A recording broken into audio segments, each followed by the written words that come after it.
Hey everybody, Scott Bowles here. I bought this Ram 1500. It's a 1998. It's got the 5.2 in it last week. I was taking it out, driving around, and sure enough, just my luck, it started to sputter out. Almost it felt like it was flooding a little bit. The RPMs dropped way down, and the check engine light came on right away.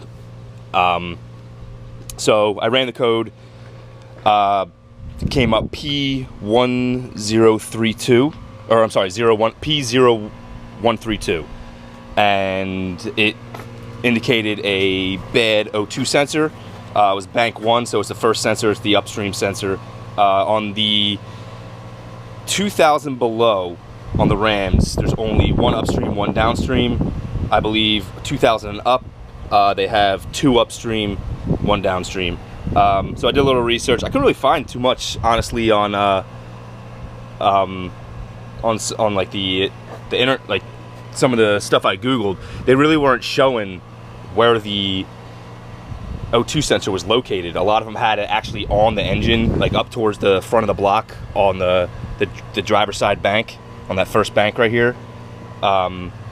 But the more and more I looked, I couldn't find anything. There was no O2 sensor anywhere, so I kept looking, and eventually found it. Let's see, it's right where the two downpipes from the exhaust come and meet the catalytic converter right here. I hope you guys can see it.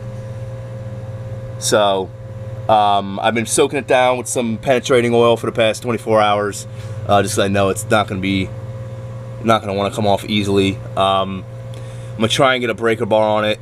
It's definitely gonna be a tight fit with this pan right here. So once I get it off, I'll tell you how I did it and everything like that. I just wanted to make a quick video because honestly, I actually looked all over YouTube. I couldn't find too much on this specific truck. So yeah, once I get it off, I'll tell you how I did it, and that way I can help. All right. Okay, so I got it loose now. There was no way you're gonna fit an O2 sensor socket on this. There's just not enough space between where this is and this pan right here. So I just used a 7/8 inch wrench, you know, one of these guys, you know, and it popped right off. It came right loose. The liquid wrench really helped, like the penetrating oil really helped that out, because it actually popped loose pretty easily. A little bit of force. I did have a little bit of trouble getting this disconnected, just because it's in a strange spot. It actually sits right here. It connects to this right here. I actually had to cut a zip tie that was right here, that was holding a wire right in front of it.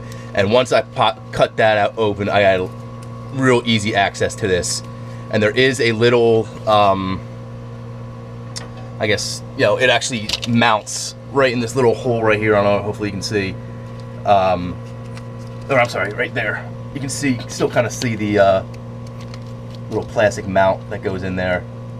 I just popped that right off of there. Once you get that off of there, it's pretty easy to get off. You just have to just get a screwdriver on the little clip, push it up, and it'll come right. It'll come loose. Okay.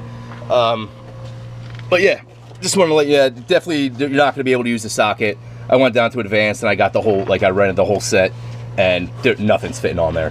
It's impossible. So just do yourself a favor and get a 7/8 inch wrench and pop it right on there, and just make sure you soak it down in penetrating oil. Mind you too, this is a 1998. This is the first time this has ever been done on this car. So you can see how well the penetrating oil worked here. Like I said, 24 hours beforehand, and it came right loose. I mean, we're talking, you know, 17 years here. So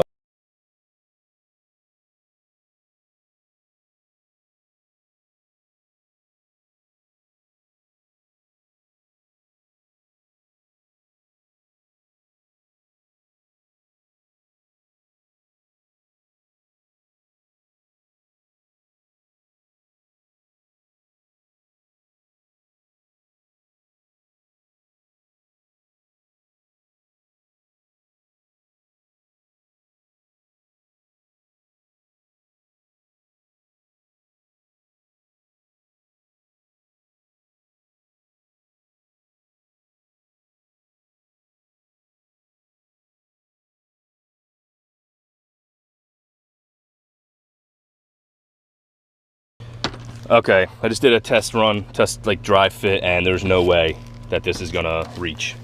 It's definitely missing, you know, probably, I don't know, I'm guessing, who knows, probably about, you know, definitely missing a couple inches there. So I'm gonna take it back and get the proper length of the wiring.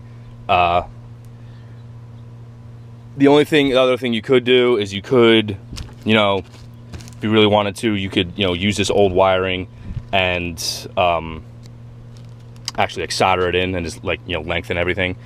My only worry about that is that possibly the problem with the sensor could be the wiring, and then if you're putting in bad wiring, you know, then you're gonna have a problem all over again, and it's just gonna be the same exact thing all over again. So I'm just gonna take this back to Advanced and have them give me a new one with the proper length, and we'll go from there. All right. Okay, so I went to Advanced Auto Parts. They didn't have the correct O2 sensor in stock, so I had to order it, and I got it this morning, so it was the next day. No big deal though. I knew it was gonna rain overnight, so I actually took the old O2 sensor and just threaded it back in, just so the, you know, just so the hole wasn't open.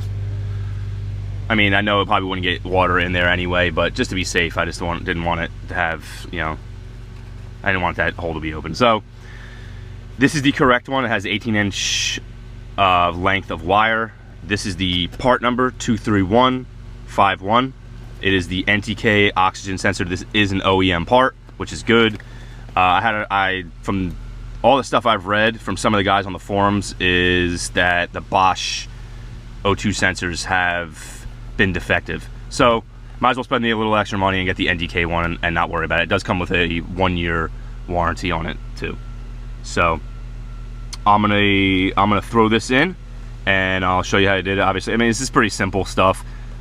There's just, you know, obviously you just want to make sure you route it the right way, and then just, you know, get it like secured. It does, I'll show you, see if you can see. Get this open. It does come with a new little clip that mounts on the top of your transmission. You can see right here. The only thing you have to, you know, so you can stick that in, just make sure you get the old one out. I think I broke mine off in there, but I can just pop it right out. The only thing you want to do, you just want to be really careful of, is not to bang up the sensor itself on the way in. Just kind of try not to touch anything else. You don't have to be like super careful, but just try not to bang it up too much. And obviously make sure that the threads have anti-seize on them, which I'm pretty sure it probably does since it has a little cover on it. If it doesn't, you can put some anti-seize of your own on. Just make sure you don't get it on the sensor itself. Okay? Alright, I got the new one in. Started at least. I got the new one threaded. I just wanted to show you how which way I did. I didn't go this, like, kind of up this way and try to slide it in. I actually brought it up around this way and then slid it in from up top there. You know, and you can see right there. I put this socket on it just to kind of get it tightened down, just because, you know, it's kind of a tight fit up there, and this just kind of helps me tighten it down a little bit better. I'm gonna have to get the wrench on it soon, just to give it, you know, to get it a little bit tighter. But yeah, I just wanted to show you how I did it. I came from up top this way and then dropped it in. As you can see here. Let me see if we can get this off without dropping it on my face. Great. There you go. So yeah, I just came up around and then slid it in. That's the best angle you can go without, you know, having to bang up the sensor itself. And then, you know, just tighten it down as much as possible, and then you have to get the wrench on it and, you know, hand tighten it. Obviously you don't want to over tighten it too much, but, you know, you don't want it to be loose. Okay, I managed to get the old little plastic piece out of the bottom there, and I mounted the end of the new O2 sensor on that same spot, obviously. Way easier to do it that way, to mount it first and then take this piece and then clip it in right here, this piece, and then clip it in, than it is to try to line them up, because I mean, they're sitting, you know, up above your transmission. It's a pain in the ass to get to. And now all I'm gonna do is take a zip tie, slide it right through here, this little hole right there, and then, you know, hold all that stuff together just like it was from that old zip tie that I cut.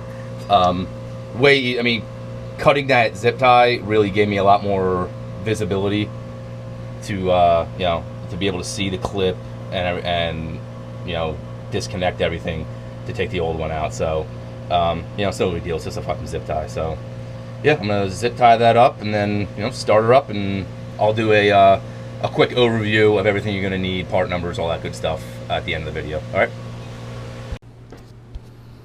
Okay, just took it around the block and it felt good. There was no hesitation, no sputtering, no nothing. Check engine light's still on, but you can clear that if you have an OBD2 scanner that clears codes, or you can just, you know, disconnect your battery. I'm just gonna let it go and see if it clears itself when it goes through a new cycle, just to see if it, you know, if that was the issue. But it seemed like it was, honestly, from just the feel of the truck, the way when I just drove it. So I guess we'll find out. So just gonna go over everything you're gonna need. Obviously, you're gonna need a new O2 sensor with the 18-inch length. This is the old one, obviously. You're gonna need a pair of wire cutters, a 7/8 inch wrench. This can come in handy. This is just a, you know, 7/8 inch O2 sensor socket. Came in handy when I was tightening it down. And a couple screwdrivers, some liquid wrench that you're gonna soak down the night before. You're gonna use to soak the O2 sensor down the night before, or, you know, a couple days before if you want. I mean, depending on how old it is. And the only other thing you're gonna need is a new zip tie if you cut that one that I told you to cut. You don't have to cut it. It just makes your life a lot easier. So it's only a zip tie. Who gives a shit? So I hope this video helps everybody. If you have any questions, please hit me up. I'll be glad to help you out. All right. Good luck.